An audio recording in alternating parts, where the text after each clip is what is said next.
welcome to another edition of the JoyScore podcasts. We're fortunate again to have Connie Rose with us today. We've got David Palmer and Bhupendra Singhal, Dr. JoyScore. Today we're going to be talking about forgiveness. And forgiveness is an interesting action that I think all of us have taken from time to time. Some of us probably need to take it more frequently. The relationship to JoyScore, ironically, is through relationships. One of the elements that Dr. JoyScore identified in the milieu that impacts our ability to perceive joy is relationships. And if you stop and think about it, as human beings, we probably have, 100,000, maybe 10,000 interactions with people on a daily basis. Particularly if you think that an interaction can be something as small as driving past or being driven past on the freeway. In Southern California, it would easily be an opportunity to interact with tens of thousands of people just on your morning and afternoon commutes. So if you think about all of those interactions as some sort of relationships, you can identify potential opportunities where forgiveness may be an important factor. We're in an environment today where we've got a generation of young people who think about safe spaces and are concerned about microaggressions, and there's a level of sensitivity to words that probably hasn't existed in our culture in a long time. And human beings are an inherently cruel set of creatures. We have the ability of doing things to one another that if you were to ask, would you do this to someone? The answer would probably be no. But then you go ahead and do it anyway, and the impact is pretty significant. Relationships can go everywhere from driving on the freeway to going through the grocery store, all the way up the hierarchy of your social interactions with friends, your work environment, the colleagues that you work with on a daily basis are people with whom you have a relationship. Most everybody has a significant other, and we certainly all have families. In some cases, you get to pick who those people are with whom you have a relationship, and in the case of families, you got what you got. But you have to interact with them on a frequent basis, and that's what makes relationships challenging. So, with that as a premise, Connie, or preface, I guess, when in a relationship, one person or another does something that's hurtful to the person in the relationship, how do you get past that? And I think that's maybe where in part forgiveness comes, but maybe there's also a step in the process where there's got to be an acknowledgement of the hurtful action, and maybe a willful notion of apology or something like that. How do you deal with those thorny issues in relationships where either feelings are hurt or much more significant? Well, I think it depends on how hurt you are and what the issue is, because forgiveness doesn't necessarily mean forgetting, and it doesn't necessarily mean that this person still has to be in your life. And I see forgiveness as a self-love gift to yourself and to others, because there's the old saying that hating someone is like drinking poison and hoping the other person dies. You are, yeah, you are. I like that. Yeah, you are literally hurting yourself by carrying any hatred and not forgiving someone. So the process of forgiving is most important to you, I believe, because the more you hate, the more you feel that in your body, and forgiveness is so important for, yes, evolving a relationship forward. If it's say your partner or your family and you want to continue being around them, you have to learn to let go of that tension in order to move forward, because if you don't, that will inevitably come up again, either in that relationship or in other relationships, because we learn by experience. So when we still are carrying that hatred and that hurt towards someone, or from someone or towards someone, if say that relationship ended and we went into the next relationship, we would likely be carrying that pain into the next relationship, and even perhaps be triggered in that next relationship because of what your previous partner did, because you never fully forgave them or understood that process of forgiving. So how to forgive? Well, you can first maybe understand why they did it. That's possible. You can think, well, hurt people.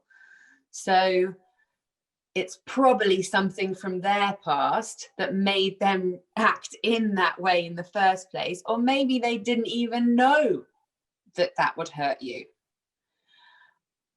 And so maybe there's the understanding. And then I think the process is just sending some kind of love to them. Now that can be very, very hard depending on what they did and how you feel about it. What I heard from you, Connie, you said one could be intentional and the other could be unintentional, not even knowingly that they did something that ended up hurting. Yeah. But number one, there was no intention of doing that. And number two, it was totally unintentional.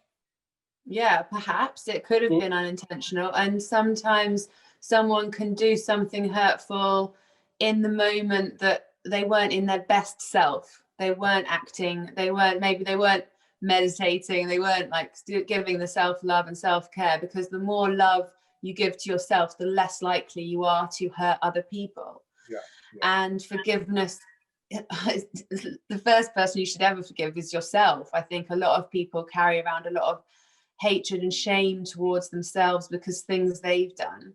But understanding your past and understanding, well, hang on a minute, let's look at how I was treated by my parents, for example. You could say that, for example, and then you could say, well, that probably taught me to behave in certain ways, which I have been replicating that relationship with my parents to other people, perhaps. Like that could be someone's realization. And then with that realization, you can learn to forgive, because really you're just still acting like a small child. And it's kind of that lack of awareness that makes us hate and act out in these ways. And again, it's lack of awareness that you could hurt someone without knowing you're hurting someone. So the self-love, like you talked about a couple of weeks ago, is similar in nature. Mm. I mean, in order to love someone, you have to be able to love yourself. In order to forgive someone, you have to be able to forgive yourself. Yeah. It starts with you. Yeah. And it doesn't mean that what they did was necessarily, but you've got to think about, how is it hurting you? Because when you're feeling that tension towards someone like that, and not forgiving them, it's you're literally feel it in your body, in your system. And also often I see people that carry that hatred and feel like, no, I don't want to forgive, but they are, and that person is perhaps isn't even in their life. I know one person that they're still carrying hatred from someone that they haven't actually seen for 15 years, right? But they're still like, no, I hate them, I will not forgive. But they are, I'm like, well, hang on, you don't want them in your life anymore, do you? They're like, no. But they are continuing to have them in their life by creating their image in their own head. So the point is, you don't want that image in their head. You want to let it go and feel good. The point is to feel good. So forgiveness is so important to feel good, and you can just send love to them, like practice sending love, and seeing, in a more spiritual sense, seeing everything as one, and we all make mistakes, we're all learning as we go along, and surely we've all done things in the past that now we would never do, and maybe we've all hurt people in the past, and now we know that we wouldn't act in that way. So with that understanding, oh look, I've changed, perhaps everyone eventually changes as we go through life. Do you think most people struggle a lot with the difference between forgiving and forgetting? Because maybe they've been hurt and they don't want that experience to happen again, so that they're holding on to that, pain, as opposed to making that distinction between forgiving and forgetting. Yeah, that's exactly it. And I think that is why we hold on to that, because it's wrapped in fear. It's, well, if I hold on to this memory and this hatred, that will make sure that this never happens to me again. And that makes sense in one way, but it doesn't really make sense if you step back from it, because you're still carrying that tension and that pain in you. But it's viewed as almost a defense mechanism.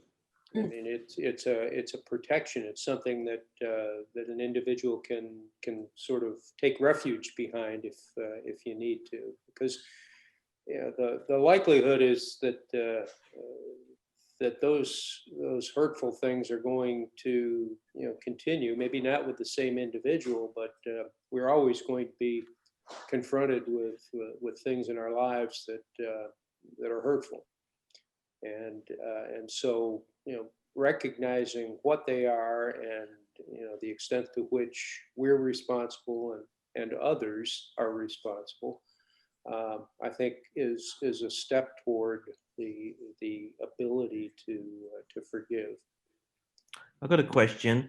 Do you ever run into the idea of it being weak or passive to forgive, and it's actually like, you're a stronger person if you don't forgive, like weak, that it being deemed as a kind of a weak thing to let people do that sort of thing to you and forgive them?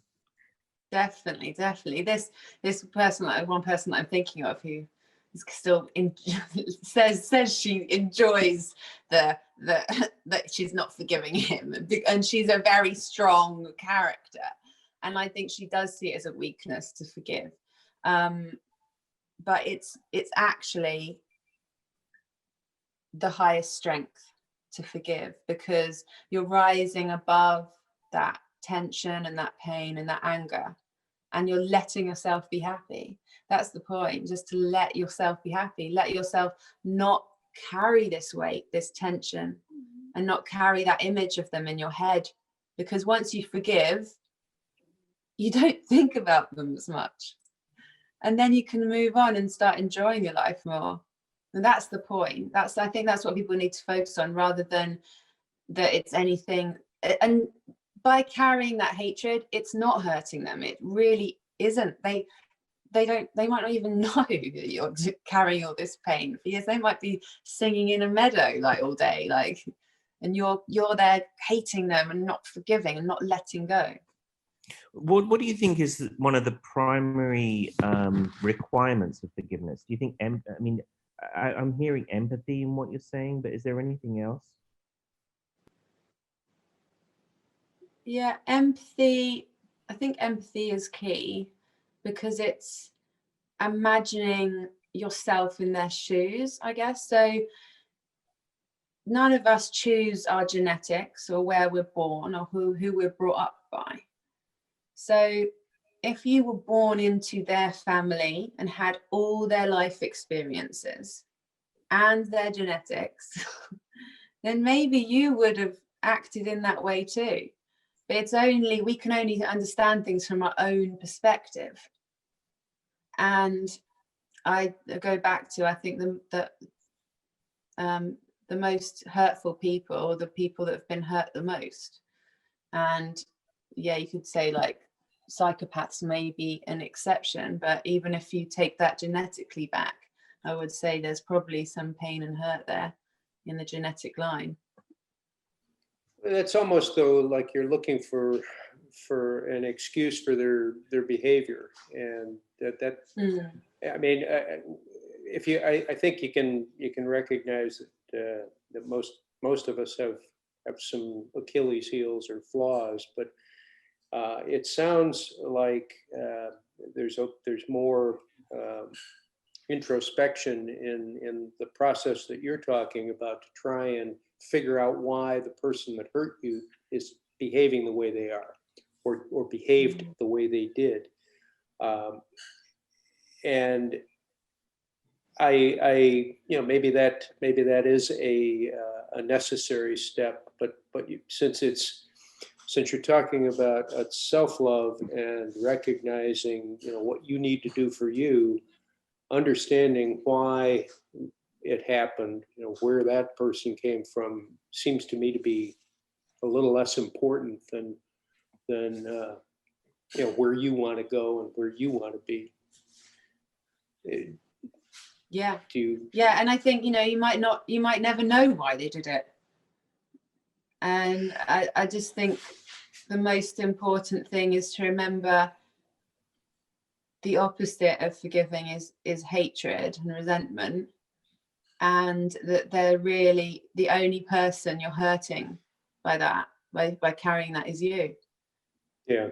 Are there any sort of tips or sort of standard things that you do to move people along the path of where they're at towards forgiveness? Is there techniques or tips you use, or is it vary? Yeah, I mean, I take clients through meditations where it's guided meditations about that, and then there's also tapping.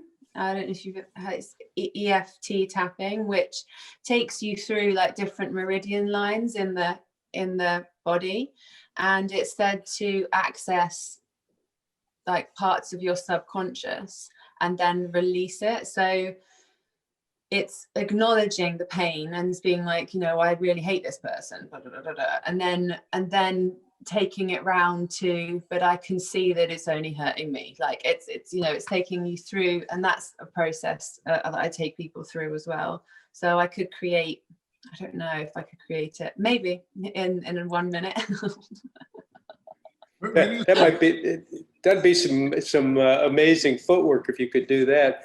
Let me go back a sec, because you talked about the importance of recognizing that you don't have to keep people that hurt you in your life. Yeah.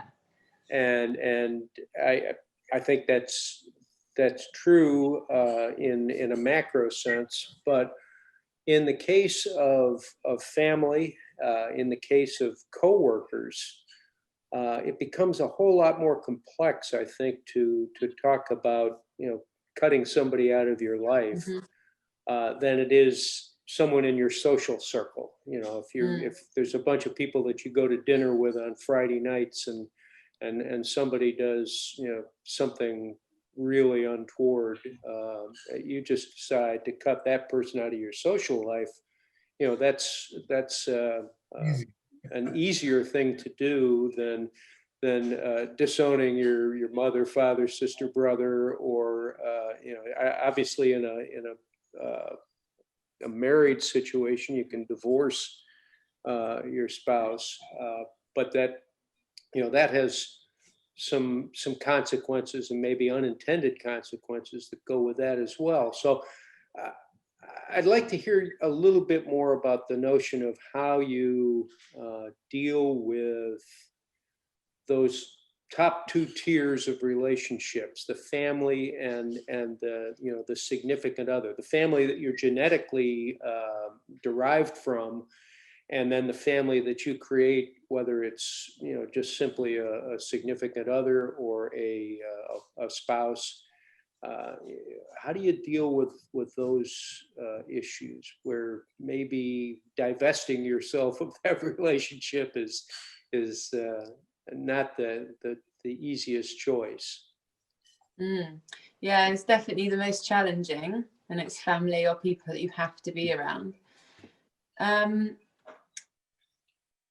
I would say meditation. You can find with the more someone meditates, the more you're compassionate, and the more you can be non-reactive to them. And if you're in a household with, say, a parent, you can choose to not interact with them in the same way that you did. So maybe not be a doormat to them or be so engaged with them, because perhaps they are someone that won't understand. I mean, you could try talking to them about your pain, and maybe they would understand, but often they will never understand. And that comes back to just accepting that they won't, and finding a way that you can interact with them that reminds you that you are your own person. And even being around this person, you don't have to react to them in a hurt way. You can learn to distance yourself emotionally. I know that's hard, but does that make sense in any way? Yeah. It does make sense. I'm thinking though about a step in the process of dealing with those kinds of relationships where it would seem an important requirement for some sort of confrontation, you know, to address the individual, to, you know, make it clear, you know, what the hurt is, how it hurts, why. You know, ask the question, why do you do that? And because that's going to, you know, pass the ball to the other side and create some skin in the game for both sides to fix the relationship and sustain it if they both feel that it's worth that. Yeah, I mean, it's tricky because I'm sorry. Am I back? Yeah. It's tricky because sometimes if you tell someone that you're hurt by something that they've possibly done, their reaction can be quite extreme sometimes. So if they are like that and they're reacting in that extreme way, then I think you could explain in a way that says, I feel reactive to the way you act sometimes, and you might not know it. You might unknowingly be acting in this way, but I sometimes feel this way. And maybe it's something from my past, or, you know, if it's family member, it's probably them. but if it's in a relationship like work or a marriage, or, you know, a romantic relationship, you could be saying that I feel triggered by this. It's probably not because of you. It's probably my reaction from something else, but I'm just letting you know this is how I feel. The way you just phrased that, though, sounds to me like you're taking responsibility for the action of the person that hurt you. You're saying, you know, it may be because of my past, but, you know,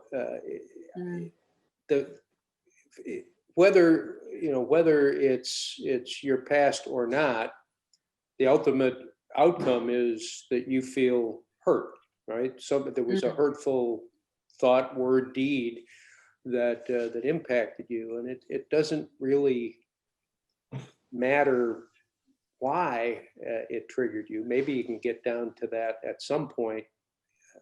Yeah, I mean, When you in a confrontation situation where you're taking responsibility for the other person's actions, that seems to me to be Either meaning. taking responsibility of someone else's action. you're not taking responsibility for their actions. You're taking responsibility for your reaction. Right. Reaction and forgiveness. Yeah, because otherwise you get into blaming. Otherwise you're Yeah. But what I'm saying is that the way that comes across, that maybe it's because of me, sounds like you're saying, hey, it wasn't your fault. It wasn't anything that you did. It may just be my reaction, and it may be just the way I interpret that. Yeah. But it's touchy. Is my Yeah, it's very difficult. But in Buddhism, they say that to be hurt by anything around you is kind of madness, because you are meant to take responsibility for how you react. And if you're constantly blaming or being hurt by the outside world, it's harder to maintain happiness, because things can always come up that might hurt you, or and there's so many things that offend someone that wouldn't offend someone else. So learning, again, it comes down to meditation, learning to listen to your own reaction and knowing that this is something that's happening in myself, my body. This person, you might see that as completely wrong and terrible what they've done, but we do have the ability to be happy by ourselves and learn not to react so much to the outside world. I know that's very advanced.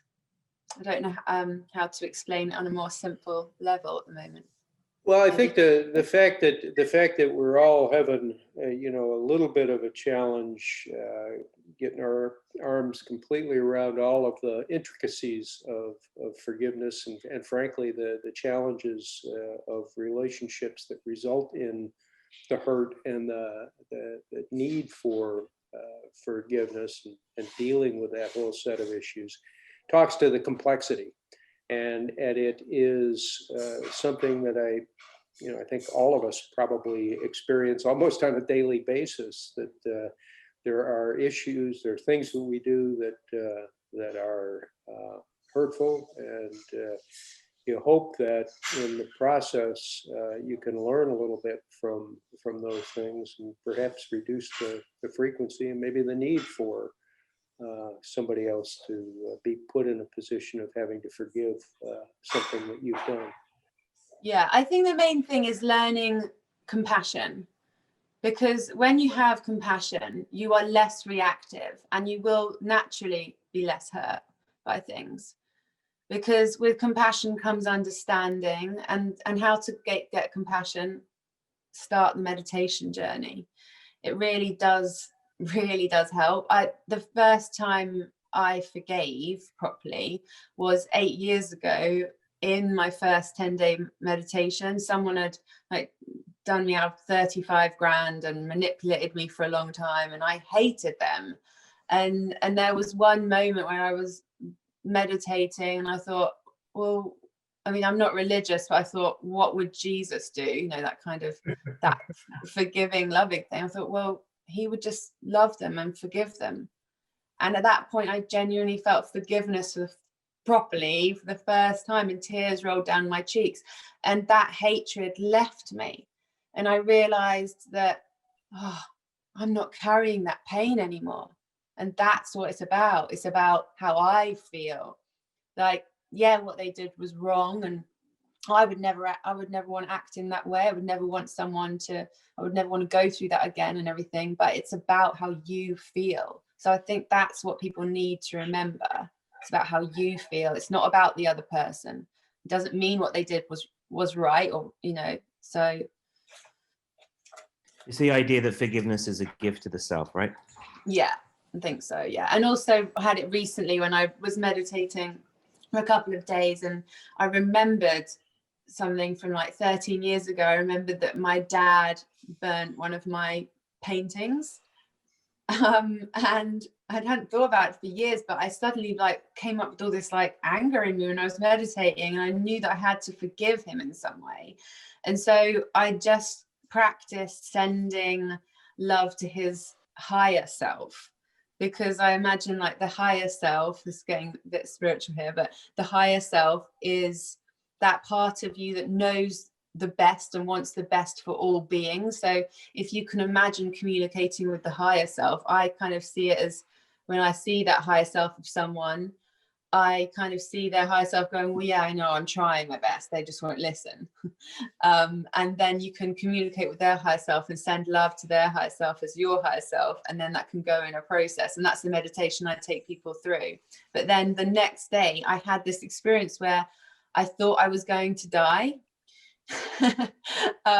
from something, right, that happened. And when that happened, I was like, oh, well, now that thing with forgiving my dad and other things, like, really doesn't matter. It's like perspective, isn't it? It's like when it depends what layer of perspective you're in, and you're faced with death, suddenly it's like saying, well, you think you've got problems, well, your problems aren't big enough. And maybe that's a good place, since we realized that at the end of the game, we can't take it with us. So you may as well learn how to forgive while you're still alive, and derive the benefit from it.